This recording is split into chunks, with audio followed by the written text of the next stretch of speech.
테슬라의 CEO였던 일론 머스크가 2002년에 이런 발표를 했습니다. 인류를 위한 도시를 화성에다가 건설을 하겠다. 정말 허황한 얘기였습니다. 당시 그게 말이나 되는 얘기냐, 화성이 사람이 살 수 있는 곳이냐, 여기서 끝까지 로켓이 가는 데만 몇 달 걸리는데 어떻게 그런 일이 가능하겠느냐, 별 얘기가 있었는데 2018년에 정말 화성을 향해 로켓을 쏘아 올렸습니다. 그런데 2024년에는 사람을 태운 로켓을 화성에 띄우겠다고 이렇게 발표했습니다. 지금 2022년이잖아요. 2년 후에 그렇게 하겠다. 자신이 있다는 겁니다. 그리고 2050년까지 100만 명의 인간들을 화성에 이주시키겠다. 그렇게 발표했습니다. 그냥 넘어갈 일이 아닙니다. 자신이 돈을 많이 버는데 이 돈 버는 이유가 인류를 위해서 인간들이 지구에 더 이상 살 수가 없는 때가 오니까 화성에 살 수 있도록 거기에 도시를 건설하고 거기에 사람을 보내는 것, 그것이 자기 삶의 목표라 그랬어요. 화성에 가야 하는 이유가 뭐냐고 그렇게 기자들이 물었더니 그 이유는 이미 스티븐 호킹 위대한 과학자도 지적했듯이 인류는 앞으로 30년 내지 50년 이내에 이 지구를 탈출해야 한다. 그렇지 않으면 멸망한다. 그겁니다. 이 지구의 심각한 기후변화, 지구온난화, 해수면이 올라가고 많은 도시가 이제 잠기게 된다. 이건 얘기가 이제는요 믿어지는 거예요. 소행성 충돌설도 있습니다. 과학자들이 2029년 소행성 충돌이 있을 것이다. 지구는 대비해야 된다. 이미 과학자들이 궤도를 보면서 걱정하고 있습니다. 그리고 3차 세계대전이 일어난 핵전쟁이다. 살아날 수가 없다. 인류는 멸망될 것이다. 이걸 믿고 2050년까지 100만 명의 인간들이 화성에 갈 수 있도록 그걸 위해 자기는 살아간다는 거예요. 심혈을 기울인다는 겁니다. 그런데 여러분, 성경은 하나님이 말씀하신 이 성경은 인류의 역사를 미래, 요한계시록, 다니엘서 다 예언하고 있습니다. 어디에서도 장차 멸망할 길을 피해서 지구를 떠나 화성에 가라. 화성에 가야 그것이 피난처가 된다. 그런 규정은 한 구절도 없습니다. 성경이 중요한 겁니다. 화성이 피난처가 아니라 예수 그리스도만이 우리의 소망이요 예수님만이 우리의 유일한 피난처인 줄로 믿으시기 바랍니다. 그래서 시편 91편은 하나님은 나의 피난처요 그랬어요. 하나님을 나의 요새 삼고 내가 하나님을 의뢰합니다 하는 그 사람, 그렇게 예배드리고 하나님께 기도하는 사람 하나님이 책임져 준다. 새사냥꾼의 올무에서 건져주리라. 극한 연병에서 전염병 팬데믹에서 건져주리라 믿으시길 바랍니다. 하나님이 방패가 되고 손방패가 되어 주어서 천인이 내 옆에 만인이 내 우편에 쓰러지는 날이 올지라도 이 일이 너희들에게 당하지 않도록 하나님이 지켜주시리라. 여러분, 하나님의 말씀입니다. 하나님의 품 예수 그리스도 안은 십자가만이 우리의 유일한 피난처인 줄로 믿으시기 바랍니다. 그래서 예수님은 수고하고 무거운 짐진 자들아 다 내게로 오라. 내가 너희를 쉬게 하리라. 세상 어디를 가도 쉼이 없습니다. 가정마다 지금 난립니다. 코로나 팬데믹 2년 반을 넘기면서 좀 사그라들 만하면 또 새로운 게 터지고 세상 곳곳은 전쟁의 소문, 경제적으로 어려워집니다. 모든 게 어려워지니까 사람들이 살 수 없다, 살아가는 게 너무 힘들다, 이런 소리들로 아우성을 칩니다. 성경은 이런 얘기를 미리 요한계시록 6장에 다 하고 있습니다. 처치의 기근, 지진, 전쟁, 살아가기 힘든 검은 말이 뛴다. 여러분, 이 검은 말 흉년이 오고 대공황이 온다. 그러나 감람류와 포도주는 해치 말라. 감람류 믿음 충만, 포도주 성령 충만, 그런 사람, 그런 성도들은 하나님이 해치지 못하도록 돌봐준다고 약속하고 있습니다. 오직 십자가, 오직 예수님밖에 없는 줄로 믿으시기 바랍니다. 요한계시록은 8장부터 여러분 피 섞인 우박과 불이 땅에 쏟아진다고요. 땅 3분의 1이 태워질 것을 예언하고 있습니다. 불 붙는 큰 산이 바다에 떨어지니까 바다 3분의 1이 피가 됩니다. 바다에 생명이 죽습니다. 3분의 1의 배가 다 깨집니다. 여러분, 요한계시록 9장에 유브라데스 강에 결박한 네 천사가 풀려나니 하나님이 풀으라.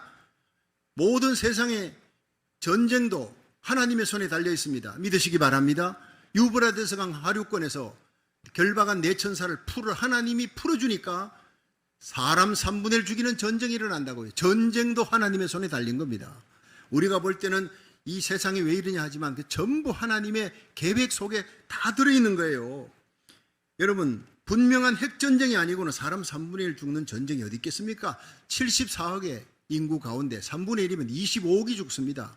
나머지 사람 살아나겠습니까? 다 물도 강도 오염이 다 될 텐데. 그러나 요한계시록 19장에 마침내 예수님이 이 땅에 재림하십니다. 예수님 재림하셔서 적그리스도 거짓 선자를 지옥에 바로 쳐넣어버리고 1호 2호 적그리스도의 군대를 전부 다 죽여버리고, 그리고 이 땅을 정화시키고 고쳐주시고, 그래서 천년왕국이 이 땅에 펼쳐지는 거예요. 그날 예수님을 위해 순교한 자들은 예수님과 함께 왕노릇 한다고 성경은 기록하고 있습니다. 화성이 아니라 지구에 예수님이 재림하고 지구를 고쳐서 서신다 그랬습니다. 믿으시길 바랍니다. 우리는 성경대로 살아야 되는 거예요. 화성을 준비하는 것이 아니라 예수님의 재림을 두려움 가운데 예비할 수 있기를 주의 이름으로 축원합니다. 그렇습니다. 그러므로 우리는 어떻게 살아야 되느냐? 에녹처럼 살아야 돼. 홍수 심판 전에 들림받아 올라가는 에녹처럼, 노아처럼 살아야 돼. 홍수 심판을 통과하면서 온 가족을 구원했던, 오히려 어쩌면 보면 에녹같이 들림받는 일도 중요하지만 홍수 심판에 온 가족을 구원한 노아는 더 중요한 사람이라. 우리가 이 말씀을 생각하면서, 여러분, 죽은 나사로를 죽음에서 나흘 만에 냄새가 나고 부패한, 세포가 부패된 나사로를 살리신 예수님 믿으십니까? 그러면 이 세상이 아무리 부패하고 아무리 타락하고 아무리 환경오염이 돼도 예수님이 오시면 고쳐줄 수 있습니다. 죽은 나사로를 살리신 예수님이 이 땅을 왜 못 고칩니까? 회복시켜 줄 줄로 믿으시기 바랍니다. 두려워할 것이 없다는 거예요. 예수님이 모든 고치는 문제의 전문가입니다. 며칠 전에 저희 집에 냉장고가 고장났어요. 이 냉장고가 고장날 때 소리가 얼마나 나는지, 막 비행기 날아가는 소리가 나니까 이거 뭐 참을 수가 없는 거예요. 당장 어떻게 사람을 부르려니까 시간은 없고, 그래서 이거 큰일 났다, 이거 어떡하냐. 그런데 제 생각에 신동훈 장로님이 아주 신통하게 고칩니다. 신동훈 장로님이 치과 기공이 전공인데 냉장고도 잘 고치거든요. 그 생각이 나서 전화를 했습니다. 그냥 냉장고에 소리가 나서 도저히 이거 뭐 잠잘 수도 없고 어떻게 할 수도 없습니다. 그랬더니, 목사님, 그게 아마 냉장고 냉동실에 그 얼음을 얼게 하는 그 엔진이 있는데 거기에 아마 이 얼음 조각이 거기에 떨어진 것 같습니다. 넘어서. 그래서 아마 그렇게 소리가 나는 것 같으니까 냉동실 문만 좀 열어놓으세요. 효과가 있을 겁니다. 그래서 설마 그럴 리가 하면서도 냉동실 문을 열어놓고 안에 있는 물건을 좀 끄집어내놨더니요, 글쎄, 이게 20분도 안 돼가 소리가 잦아들면서 문을 닫았는데도 깨끗하게 고쳐진 거예요. 와, 정말 대단해요. 전문가가 이게 이 프로페셔널이라는구나. 내가 아무리 해도 안 돼요. 근데 장로님 전화로 말 한마디에 즉각 해결이 돼버리더라. 이게 전문가입니다. 여러분, 우리 인생 병든 인생이 있습니까? 가정에 문제 있습니까? 자녀 문제가 있습니까? 영과 혼과 육이 병들었습니까? 지구가 병들었습니까? 아무 염려하지 마십시오. 수고하고 무거운 짐진 자들아, 다 내게로 오라. 내가 너희를 쉬게 하리라. 고쳐주리라. 인생의 죄짐, 인생의 짐, 모든 질병의 짐, 무거운 짐들 다 갖고 오라는 겁니다. 오늘 주님께서 예배 가운데 고쳐줄 줄로 믿으시기 바랍니다. 인생의 마스터 키를 예수님이 갖고 계신다 믿으시길 바랍니다. 여러분, 어떻게 살아야 되느냐? 에녹처럼 노아처럼 하나님과 동행하며 들림받는 순간까지, 홍수가 터지는 순간까지 온 가족을 돌보았던, 구원했던 그 노아의 믿음이, 지난주는 에녹의 신앙, 오늘은 노아의 신앙을 통해서 이 시대에 우리에게 꼭 필요한 말씀입니다. 이 에녹의 신앙, 노아의 신앙으로 승리하고 여러분에게 속한 자를 다 구원할 수 있기를 주의 이름으로 축원합니다. 첫째는, 노아는 하나님과 동행했던 사람이에요. 온 땅이 폐기하여 강포가 땅에 충만하고 사람이 육체가 되어 영성이 다 죽어버렸어요. 쓰레기가 되었습니다. 하나님이 쓰레기 처리를 홍수로 처리해버리겠다, 썰어버리겠다. 이때에 노아는 하나님과 동행했더라. 황금같이 귀한 말씀. 에녹도 노아도 하나님이 구원하신 이유는 하나님과 동행했더라는 거예요. 저와 여러분이 날마다 순간마다 하나님과 동행하는 일에 성공할 수 있기를 주의 이름으로 축원합니다. 평범한 하루하루의 삶 속에, 주부는 가정에서, 직장인은 직장에서, 믿지 않는 사람과 함께 살아가는 그 삶 속에서 우리는 완전할 수 있고 동행하고 하나님과 동행할 수가 있다는 거예요. 그 평범한 삶 속에서 동행하는 삶에 성공한 사람이 에녹이고 노아였다는 거예요. 어느 한국 학생이 미국 유학을 갔는데 영어가 들리지 않으니까 그냥 애를 먹는 거예요. 그런데 심리학 시간만 되면 신이 납니다. 심리학 시간만 되면 그 금발의 제니 선생님이 오신 교수님이 강의를 시작하면서 얼마나 재미있게 하는지. 그때는요, 자기가 막 영어로, 사람 영어 못 알아들어도 자기가 영어로 발표하는 건 할 수 있거든요. 그 시간만큼은 재미있는 시간이에요. 금발에 이 제니 선생님이 탁 들어옵니다. 그러면 제일 먼저 칠판에다가 글을 쓴대요. 만약 당신이 사흘 후에 죽는다면 세 가지를 생각해보고 발표하라. 그랬더니 학생들이 나와서 발표하는데 그걸 모아보니까 대개 한 4가지로 축약이 돼요. 첫째, 내가 사흘 후에 죽는다면 부모님을 찾아뵙겠다. 두 번째는 사랑하는 연인과 함께 마지막 여행을 떠나겠다. 세 번째는 다툰 사람과 화해하겠다. 네 번째, 내 주위에 그동안 돌아보지 않았던 어려운 사람을 내가 돌보기를 원한다. 자, 이 4가지로 함축이 되어 나왔습니다. 의외로 죽음을 앞두고 하고 싶은 3가지 일은 지극히 평범한 일이었다는 거예요. 큰일도 아니고 돈 많이 드는 일도 아니고 뭐 특별한 일이 아니었다는 거예요. 학생들의 대답을 다 들은 제니 교수님이 칠판에다가 이렇게 썼습니다. Do it now. 크게 영어로 do it now. 지금 하라. 어수선했던 그 강의실에 찬물을 끼얹는 듯이 조용해졌습니다. 그때 제니 교수님이 말했습니다. 여러분, 죽음이 닥쳤을 때 그 일 하려 하지 말고 그 평범한 일을 미루지 말고 지금 바로 즉시 그 일을 하세요. 굉장한 깨달음입니다. 여러분, 하나님과 동행하는 일이 뭡니까? 하나님의 뜻을 말씀을 통해 깨달았으면 내일로 미루지 말라는 거예요. 바로 지금 하라는 거예요. 그날 바로 시행하라는 거예요. 보라, 지금이 은혜 받을 때요, 지금이 구원의 날인 줄로 믿으시기 바랍니다. 회개 내 마음대로 안 됩니다. 성령이 떠나면 회개가 안 됩니다. 여러분, 성령이 역사하는 이때 회개하십시오. 선한 일을 하십시오. 주님 뜻대로 살아갈 수 있는 영적인 분별력을 가지고 주의 일 하는데 미루지 말라는 거예요. 로마서 12장 1절에 그러므로 형제들아, 하나님의 모든 자비하심으로 너희를 권하노니 너희 몸을 하나님이 기뻐하시는 거룩한 사한제사로 living sacrifice. 나는 살아있지만 내 속에 예수님이 살아. 나는 죽고 예수님이 살아. 내 뜻은 죽고 예수님의 뜻이 살아있는 거예요. 사한제사로 하나님께 드리라. 이것은 너희의 드릴 영적 예배니라. 우리가 드리는 이 예배보다 더 중요한 것은 예배 마치고 하나님의 뜻대로 살아가는 영적 예배의 삶이 가정에서, 직장 삶의 자리에서 일어날 수 있기를, 평범한 자리에서 일어날 수 있기를 주의 이름으로 축원합니다. 너희는 이 세대를 본받지 말고 마음을 새롭게 함으로 변화함을 받아 하나님의 선하시고 기뻐하시고 온전하신 뜻이 무엇인지 분별하라. 그리고 행하라는 거예요. Do it now. 내일로 미루지 말라. 지금 하라. 언제 주님이 나를 데려갈지, 내 자녀를 데려갈지 몰라요. 언제 주님이 오실지 모르는 거예요. 그 종말의 때를 우리 알 수 없습니다. 주님과 동행했던 에녹, 들림받는 순간까지 하나님과 동행했어요. 평범한 삶 속에. 주님과 동행했던 노아, 평범한 삶 속에 이렇게 날마다 회개하며 주님 뜻대로 살아가는 거예요. 여러분, 올 한 해 우리의 평생이 시간 매일 노아처럼 우리 마음 중심에 하나님을 사랑하며 나를 위해 십자가 지신 예수님을 사랑하며 회개하는 삶을 살아 하나님께 은혜 받고 우리에게 속한 자를 구원하는, 하나님과 동행하는 성도 되기를 주의 이름으로 축원합니다. 두 번째는 노아는 경외함으로 방주를 예비했습니다. 히브리서 11장 7절을 한번 봅니다. 시작. 믿음으로 노아는 아직 보지 못하는 일에 경과심을 받아 경외함으로 방주를 예비하여 그 집을 구원하였으니 이로 말미암아 세상을 정죄하고 믿음을 쫓는 의의 후사가 되었느니라. 아멘. 자, 이 노아가 믿음으로 장차 올 일에 경과심을 받았어요. 하나님께서 노아야, 이 세상이 너무 타락했다. 사람들 썰어버려야 되겠어. 그런데 너는 하나님과 동행하니까 내가 너와 네 가족을 살려야 되겠는데 너 이 세상 썰어버리는데 홍수로 썰어버리겠다. 그 홍수가 뭡니까? 하늘에 비를 내리겠다는 거예요. 당신은 비라는 단어를 쓰지 않을 때, 비가 없었을 때니까.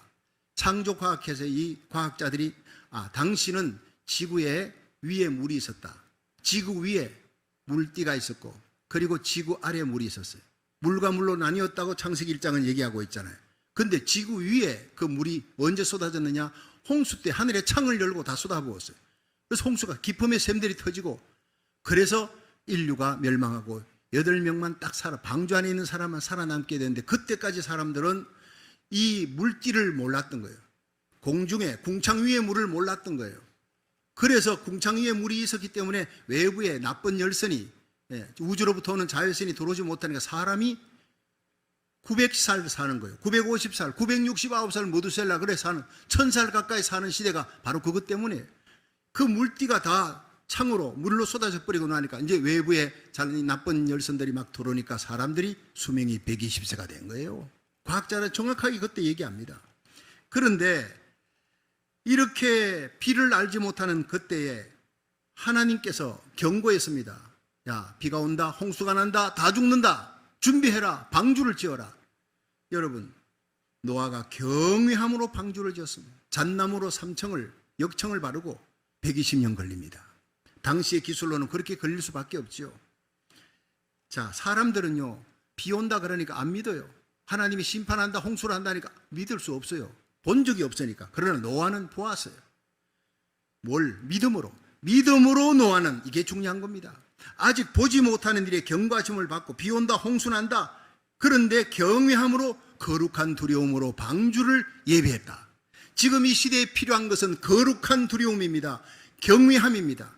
여러분, 성경의 히브리서 11장에 많은 믿음의 영혼 가운데서 다 믿음으로 나오는데 노아에게 딱 붙여진 별명이 경외함으로 방주를 예비한 자라. 거룩한 두려움이 있었다는 거예요.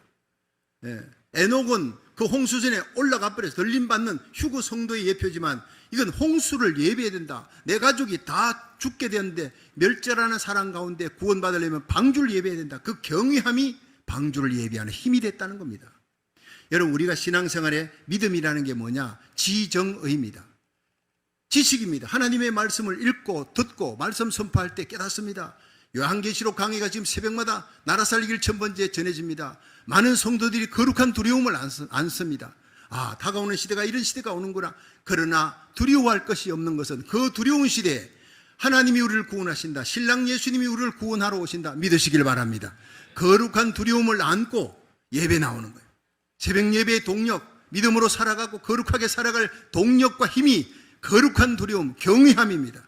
오늘 이런 시대에 그 경외함이 사라져가는 때에 저와 여러분이 노아처럼 거룩한 두려움을 안고 다가올 환난을 대비할 수 있기를 주의 이름으로 축원합니다. 여러분, 믿음은 지정의 인격입니다. 전인적인, 그래서 내가 알았어. 내가 죄인이고 예수가 나의 구주다. 예수님 오시기 전에 이런 일이 일어난다. 죽음에서, 지옥에서 구원받으려면 예수 믿어야 된다. 예수 구원선 타야 된다. 알았습니다. 주 예수를 믿어라. 그러면 너와 내 집이 구원을 얻으리라. 믿으시기 바랍니다. 깨달았습니다. 이걸로 끝나면 아무 소용없어요. 그 다음에 느끼는 거예요. 경외함은 가슴입니다. 경외함은 머리가 아니라 가슴이에요. 말씀을 듣고 깨닫고 장차 일어날 일을 계시록을 통해 말씀 선포할 때 깨닫고 알았으면 거룩한 두려움이, 떨림이 우리 속에 있어야 되는 거예요. 눈물이 있어야 되고 예비할 수 있는 힘이 거룩한 두려움, 경외심에서 의지입니다. 그 다음 의가 뭐냐? 행동입니다. doing, 행하는 거예요. 알고 knowledge, 가슴 속에 깨닫고 feeling입니다. 거룩한 두려움, 그 다음에 doing, 행하는 겁니다. 배가 풍랑에 난파되었어요. 작은 구명선을 타고 몇 명이 망망대해에서 그 일주일 헤매다가 양식 다 떨어졌어요. 물도 다 떨어졌어요. 바닷물 마시면 죽잖아요. 이제는 서서히 죽어가는데 저기에서 해양 구조선이 나타났어요. 사람들이 그 구조선을 보고, 구조선이 자기에게 다가오는 걸 보고 저 배가 우리를 구원하려고 오는구나 알았습니다. 집니다. 그 다음 어떻게 해요? 이 사람들이 얘들아 배 온다, 이제 우리 살았다. 이게 아니에요. 벌떡 일어나 젖 먹던 힘을 다해서 일어나서 살았다, 이리로 왔어요. 우리를 구원해 주세요. 이리로 왔어요. 소리 칠 겁니다. 그 배가 가까이 왔고 그 다음엔 이제 살았다 하고 끝나면 그 사람 구원 못 받습니다. 그 사다리를, 줄사다리를 타고 키를 쓰고 올라가는 겁니다. 두잉입니다. 그렇게 해서 올라가야 구원을 받는 것입니다. 구원받았을 때 얼마나 기뻐하며 눈물 흘리며 감격했겠습니까? 여러분, 구원받은 감격이 언제 사라져 버렸습니까? 왜 신앙생활이 매너리즘이 되고 일상화되어 버렸습니까? 거룩한 두려움이 사라졌기 때문에. 이것이 이 시대의 문제입니다. 여러분, 제가 어머니가 서원기도에서 너는 목사가 돼야 된다고 태어났어요. 학교, 교회, 집 밖에 몰랐어요. About Jesus, 성경 고사, 성경 공부, 성경 퀴즈 되면 항상 1등입니다. 잘 압니다. 그러나 About Jesus, 예수님에 대해서 알았지 예수님 그분의 인격을 만난 적이 없어요. About Bible, 성경에 대해서 많이 알았습니다. 그러나 예수님, 성경의 실체요 주인공이신 예수님을 만난 적이 없어요. 고등학교 2학년 산상수련의 마지막 날 밤, 그날 들려오는 십자가, 1000번 만번 들었던 십자가가 그날 성령의 불로 내 가슴에 와닿고 저녁 10시부터 새벽 2시까지 마룻바닥을 뒹굴면서 눈물 콧물 흘리며 회개하고 예수님을 구주로 영접한 그날을 나는 잊을 수가 없어요. 그 다음날 일어나니 아침에 등산을 하는데 산에 있던 나무들이 다 손을 이렇게 들고 있더라고요. 나무들이 이렇게 있는 나무가 아무도 없어. 그때까지 몰랐는데 나무들이 두 손 들고 할렐루야 찬양하는 걸 그때 내가 알았어요. 내가 변화되니까 세상이 다 변화된 것입니다. 보라, 이전 것은 지나갔으니 새 것이 되었도다. 이러한 영적인 체험, 성령의 기름 부음, 회개를 통해 거듭나는 성도들이 되기를 주의 이름으로 축원합니다. 머리가 아니라 가슴입니다. 거룩한 경외함으로 내가 죄인이고 예수가 나의 구주이시고 십자가 사랑과 감격을 그 가슴 속에 안고 내가 찬송하며 살았던 그때를 나는 기억합니다. 시간만 나면 길거리 나가서 전도합니다. 돈만 생기면 탁구장에 가서 친구들하고 탁구 치던 내가 돈만 생기면 보문서점 가서 그 기독교 서점에서 내가 전도지를 사서 대고백화점 가서 전도합니다. 누가 시킨 것도 아니에요.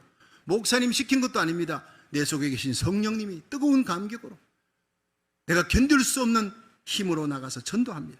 세상에 아무리 살기 힘들고 코로나 바이러스 창궐하고 또 나흘만 하면 또 새로운 변종이 생기고 전쟁의 소문은 끝나지 않고 경제는 파탄되고, 여러분 이 어려운 모든 일들을 이런 환경 가운데 우리가 기뻐할 한 가지 이유는 예수님을 믿는다는 것입니다. 내 죄 사함 받고 내가 지금 죽어도 천국 갈 수 있다는 것입니다. 주님이 이 땅에 오시면 이 지구는 다시 새롭게 된다는 겁니다. 믿으시면 크게 아멘 하십시오. 그 이유 하나만으로, 예수님, 부활하신 예수님과 동행할 수 있다는 이 이유 하나만으로도 우리가 찬송하며 살고 감사하며 살아가시기를 주의 이름으로 축원합니다. 베드로후서 2장 5절에 보면 옛 세상을 용서치 아니하시고 오직 의를 전파하는 노아와 그 7 식구를 보존하시고 경건치 아니한 자들의 세상에 홍수를 내리셨다. 여러분, 노아는 하나님과 동행할 뿐 아니라 평범한 삶 속에 하나님과 동행하는 삶이, 그 삶을 120년 동안 삽니다. 600세, 노아 600세 될 때까지 그는 하나님을 경외하며 가정을 책임지기 위해서 최선을 다해 방주를 짓는데 방주 지으면서 동네 사람들이 가서 의를 전파했다. 베드로후서 2장 5절에 옛 세상을 용서치 않고 오직 의를 전하는 노아와 그의 7 식구를, 자, 노아만 아닙니다. 그의 7 식구가 다 같이 홍수 심판이 온다, 방주에 들어가야 산다, 이걸 7 식구가 노아와 함께 8명이 다 전했다는 거예요. 성경 말씀입니다. 그래서 8 식구를 하나님께서 보존해 주신 겁니다. 노아의 영향력입니다. 여러분 때문에 여러분의 자녀들이, 여러분의 믿지 아니하는 여러분 주위의 성도들이, 여러분 이 놀라운 사실을 장차 일어날 예언에 대해서 의심을 하는 사람들이 다 구원받을 수 있도록 믿음의 영향력을 발휘할 수 있기를 주의 이름으로 축원합니다. 우리 교회 나라 살리기 1000번째가 잠자는 모든 교회를 깨우고 미국이 청교도 신앙으로 돌아가고 한국을 살려 선교의 보병의 나라, 선교의 포병의 나라, 마지막 계시록 7장에 일어날 대부흥의 선봉장과 주역이 되는데 영향력을 행사할 수 있기를 주의 이름으로 축원합니다. 그렇습니다. 노아에게는 영원 사랑하는 뜨거운 열정이 있었다는 거예요. 마지막 환란의 비가 쏟아지고 방주문을 닫을 때까지 영원 사랑하는 뜨거운 열정이 있어야 된다는 거예요. 마지막 3번째, 노아는 온 집을 구원하는 믿음을 가졌다 했습니다. 창세기 7장 1절 한번 봅니다. 시작. 여호와께서 노아에게 이르시되 너와 내 온 집은 방주로 들어가라. 네가 이 시대에 내 앞에서 의로움을 내가 보았음이니라. 아멘. 자, 여기서 중요한 것은요, 창세기 7장 13절에 곧 그날에 노아와 그의 아들 셈, 함, 야벳과 노아의 처와 세 자부가 다 방주로 들어갔고 이랬어요. 근데 창세기 7장 16절에는 여호와께서 방주의 문을 닫으시니, 이게 문제예요. 방주 짓는 것은 노하고 잣나무로 지었습니다. 잣나무는요 예수님의 몸을 상징하는 거예요. 예, 잣나무는 썩지 않는데요, 예수님의 몸은 썩지 않았습니다. 우리를 위해 십자가 지시고 대속의 죽음을 죽으신 예수님 3일 만에 무덤에서 살아나셨습니다. He is not here, but he has risen. 그는 여기 계시지 않고 살아나셨느니라 믿으시기 바랍니다. 잣나무 예수 그리스도, 역청을 발라서 예수의 피입니다. 교회가 역청이 발려 예수의 보혈의 피가 발려야 세상의 세속주의, 인본주의, 이단들이, 악한 영들이 들어오지를 못하는 교회, 여러분의 심령에 잣나무 예수 부활의 거룩한 하나님의 영이 여러분 그 안에 거하시면 예수를 죽은 자 가운데 살리시니가 너희 안에 거하시는 그의 영으로 말미암아 너희 죽을 몸도 살리시리라. 날마다 회개하고 예수의 피를 바르십시오. 악한 마귀 사단이 악한 바이러스가 침투하지 못하도록 하나님이 지켜주는 이 시대의 방주가 될 줄로 믿으시기 바랍니다. 방주 안에 들어가야 삽니다. 방주 밖에는 다 죽습니다. 예수 안에 들어가야 돼. 방주는 예수 그리스도입니다. 그런데 노아 600세 되던 날입니다.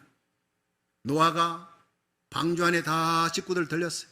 하나님께서 그 모든 동물들 전부 다 그 성경에 보면 노아가 집어넣는 것이 아니고 하나님이 그 동물들을 노아에게로 이끌어 오시며 이렇게 해요. 여러분 우리가 나가야 돼요. 나가서 전도하면 택함 받은 백성 하나님이 이끌어 붙여줄 줄 믿으시기 바랍니다. 안 나가면 없는 거예요. 나가면 있는 거예요. 노아는 나갔어요. 동물들 하나님이 붙여주어서 붙여준 동물들만 방주 안에 다 집어넣었다 이 말이에요. 마지막 때는 알곡과 가라지를 하나님이 갈라냅니다. 이 가운데 저와 여러분이 알곡 신자 되기를, 복음 전하는 노아, 내게 속한 자를 구원하는 거룩한 백성 파수꾼이 되기를 주의 이름으로 축원합니다. 하나님이 방주의 문을 쾅 닫으셨대요. 그 전에 보면 7일 동안 다 동물을 넣고도 7일 동안 하나님이 방주의 문을 열고 기다리는 거예요. 눈물 나는 하나님의 긍휼과 사랑입니다. 이 시대가 바로 마지막 방주는 다 만들어졌고 마지막 문이 열려 있는 거예요. 방주문을 닫기 전에 한 명이라도 돌아오도록 하나님의 마음. 그러나 돌아오지 않았어요. 8명 외에는 아무도 오지 않았어요. 드디어 방주의 문을 하나님이 닫아 넣으시니라. 창세기 7장 16절. 닫는 날이 옵니다. 노아의 방주는 예수 그리스도입니다. 여리고성이 무너질 때, 여러분 여리고성이 무너질 때 구원받는 자들은 바로 라합의 집에 붉은 창에 붉은 줄이 드리워진 라합의 집밖에 없어요. 오늘 예수의 붉은 보혈의 피가 흐르는 십자가가 있는 하나님의 교회, 그 교회 안에 들어와서 십자가 붙들어야 예수 안에 인크라이스트, 예수 안에 거듭나야 구원받게 될 줄로 믿으시기 바랍니다. 여러분 도처에 다시 오실 예수님의 재림의 징조를 우리가 보고 있습니다. 듣고 있습니다. 노아의 때와 같이 하나님께 은혜를 입어 이 노아처럼 하나님과 동행할 수 있기를 바랍니다. 거룩한 두려움 경외함으로 하나님의 말씀이 임하는 순간 이 말씀을 인해 떨며 말씀을 부여잡고 복음을 전하십시오. 덫과 같이 주의 날이 임합니다. 그날을 대비하여 온 식구들을, 우리에게 속한 자를 구원하는 저와 여러분이 되기를 주의 이름으로 축원합니다.